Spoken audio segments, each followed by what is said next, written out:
Okay. All right. So, um, read the question. First thing we're going to do is read the question, pick out the important things, pick out the important stuff. Okay. So, read the question to yourself and then try to underline, highlight what is the important things that we're going to need to do this problem. Okay. Do that right now. I'll do it too.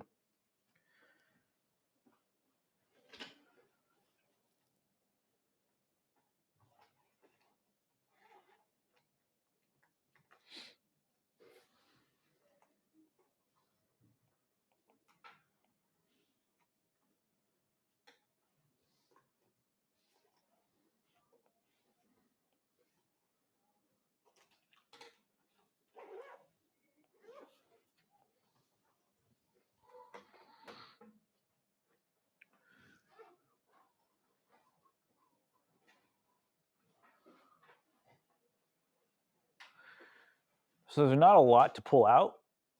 Sample size, right? 90% confidence interval for the mean tension of the mean tension for mu, which is the population mean. So we need to find an estimator for the population mean of all the screens produced on this day. We're missing some things though. What are we missing? In order to do our confidence interval, what are we going to need that we don't have right now? A couple things missing.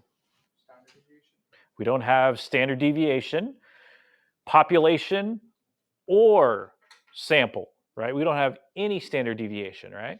So it's definitely going to be a T because we don't know population standard deviation. We don't even know sample standard deviation. Okay, that's first thing. What else are we missing? One other key thing that we're going to need.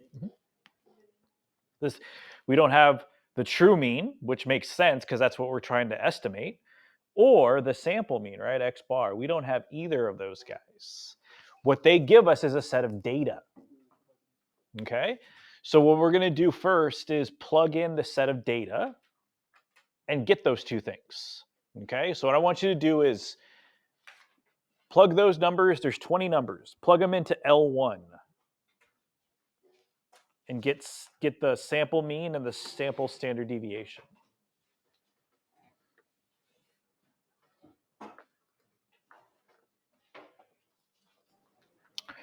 Okay, so once you put them all in L1, you go to Calc, one var stats. Make sure frequency list is blank because we don't have a frequency list.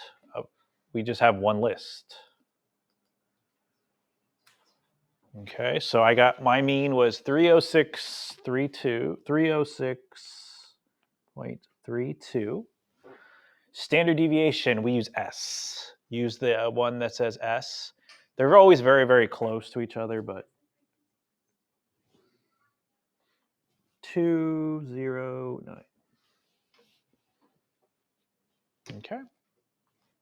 Okay, so now we have enough information that we can continue on with our confidence interval. Okay.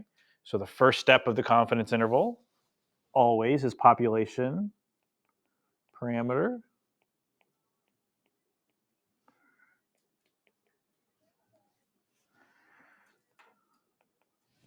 We're trying to find the true mean. So mu equals the true mean.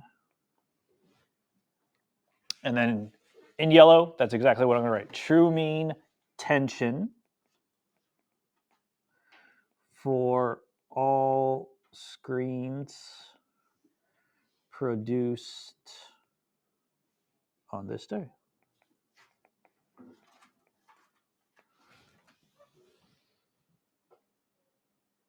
Okay. All righty. Next thing is test statistic or formula that I'm going to use. Well, we know it's T because I didn't know the population standard deviation. They didn't tell me that. They didn't even tell me the sample standard deviation, but I could figure it out using the data. Okay.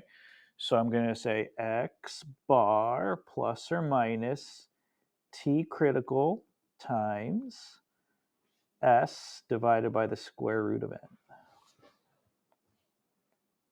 That's the formula I'm going to use for calculations. Okay. Next thing is conditions, assumptions.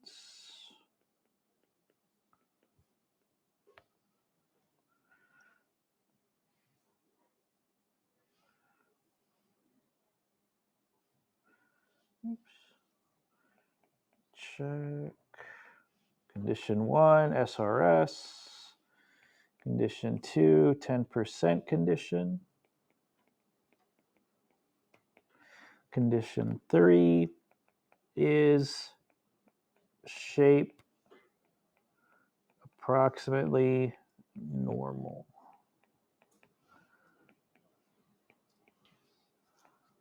Okay.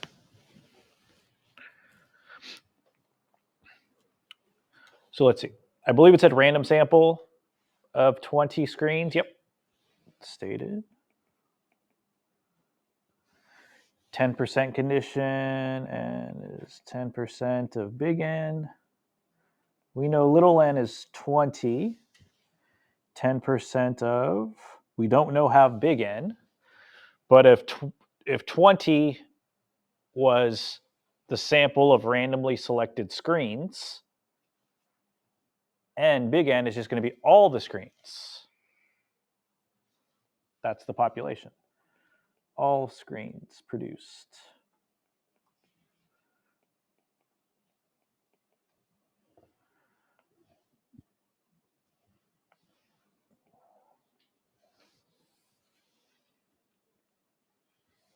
Okay. Third condition, this is means.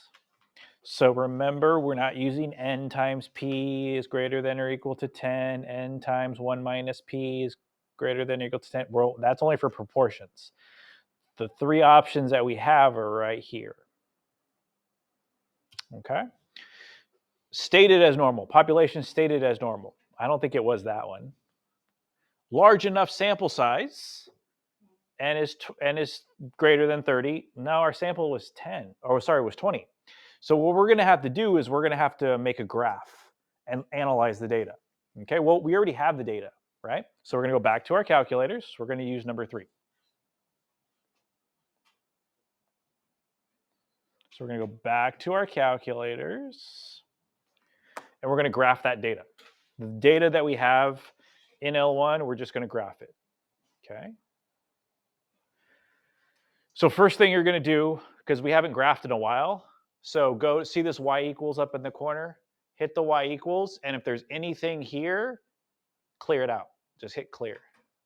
If it's your calculator, you know, but if it's one of those calculators, someone else might have been using it and put something in here to graph. If you have anything here, the calculator will get confused because it's like, which one do you want me to graph? This one or your graph? So it'll go slower and the picture might be distorted a little bit. So just clear anything here. So now to graph, we're going to go to stat plot. So second stat plot.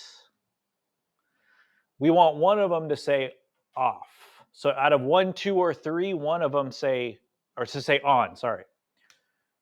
So hit on. If you want to turn it off, you just go to off. That means off means it won't show you the graph. The only ones that it'll show you are the ones that say on.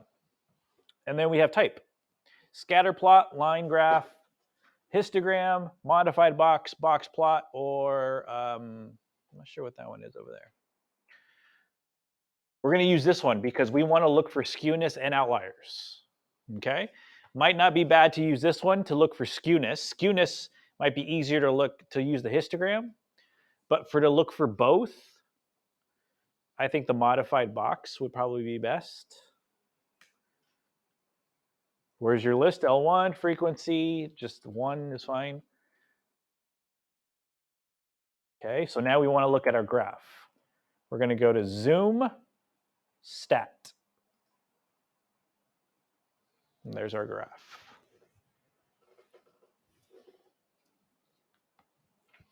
Okay, I'm going to draw a little picture of that on my paper. It's pretty balanced. There's no tight windows. There's no small windows. The whiskers are pretty much the same size as everything else.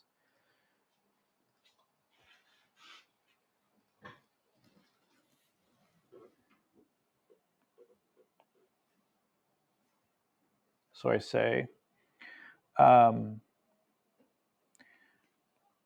sample size less than 30 n equals 20. Graph shows no outliers or skewness.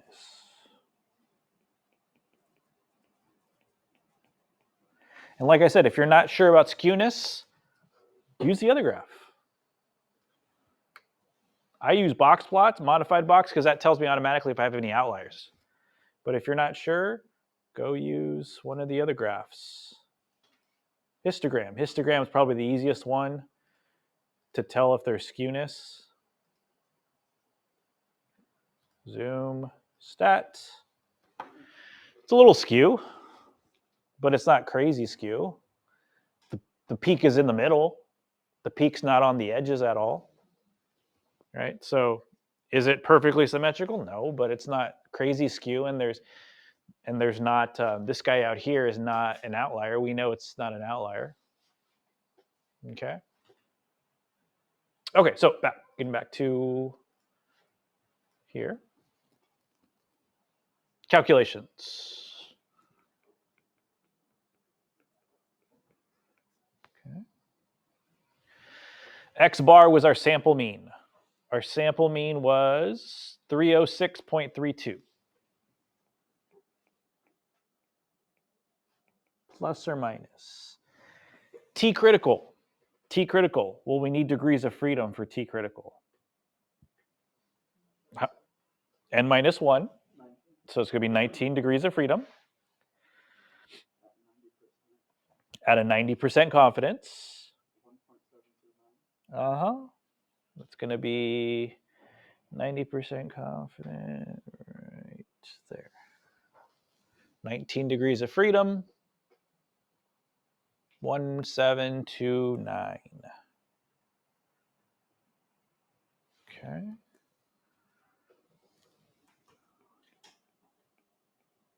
Times parentheses, the standard deviation of the sample was 36,209.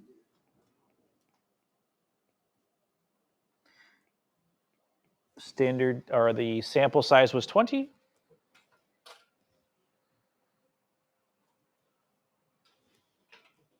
Okay, so I'm going to show you how to do this using the calculator. Obviously, you can crunch the numbers the same way we've been doing it, but the calculator will do it a little faster since we already have everything in there already. If you go to stat, tests, which one of these guys, we don't want anything that says test because it's not a test, it's an interval. So we're going to go scroll down here to where it says interval. These guys that say interval, starting with number 7. So which of these guys that says interval is the one we're going to want? A T interval, yeah. Not a Z interval, we want a T interval. It's not proportions. It's not going to be any of these guys that say 2 because we only have one sample. Later chapters, we'll talk in chapter 10, we'll get to 2 samples, but right now we just got one sample, T interval. You have 2 options, data and statistics, stats. Here's the difference. Data means you have the numbers. You have all the numbers in your sample, which we do, right? We do. We have the list of numbers. So we can use either data or stats. So if you use data, it'll go to the list you tell it to, L1. Or you can use stats. I don't have the numbers, but I know the mean and I know the standard deviation. Doesn't matter which one you use. If they don't give you the data, you have to use stats. If they give you the data, you can use either one. Most of the time when they give us the data, I'll just say use the data because it's just, they're using straight from the data. 90%?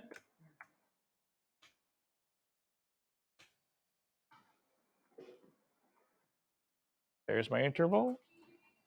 292.32 to the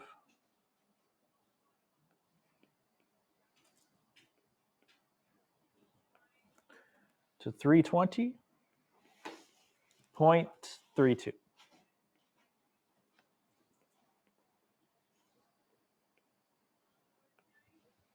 Okay. If I would have done the other one, it would have given me the same thing. Watch, I'll show you.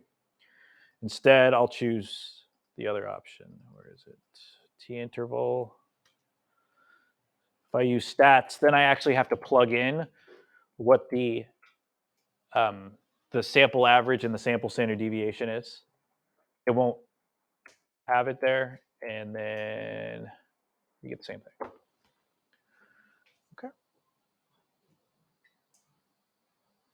All right. Okay, last step. Conclusion.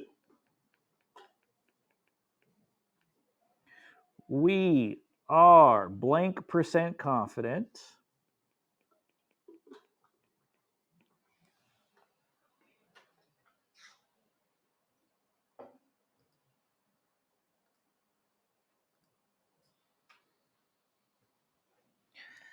that the true mean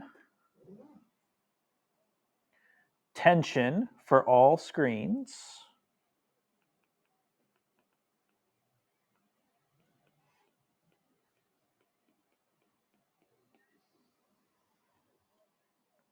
produced on this day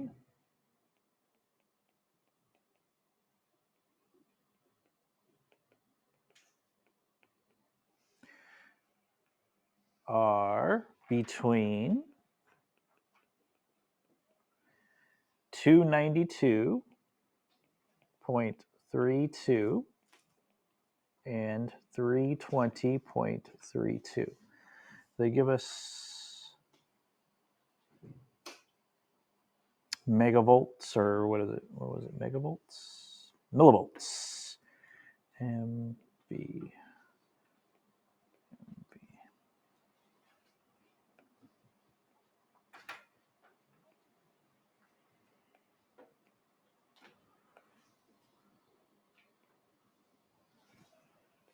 Okay.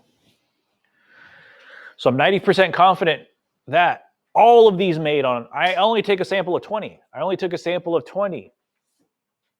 Based on that sample, the true mean tension for all of them produced on one day is between 292.32 and 320.32. 90% confident in that. That the true answer is somewhere in there. Somewhere in there. Okay. All right. Okay, so what I'm going to have you do now is work on the assignment. I'll give you the rest of the time to work on that assignment. So if you need help or anything, let me know. And then, like I said, tomorrow and Friday, I'll give you the review tomorrow, and that's all we're going to do. Just review, go over the review. So if you guys have questions, get those answered, and that's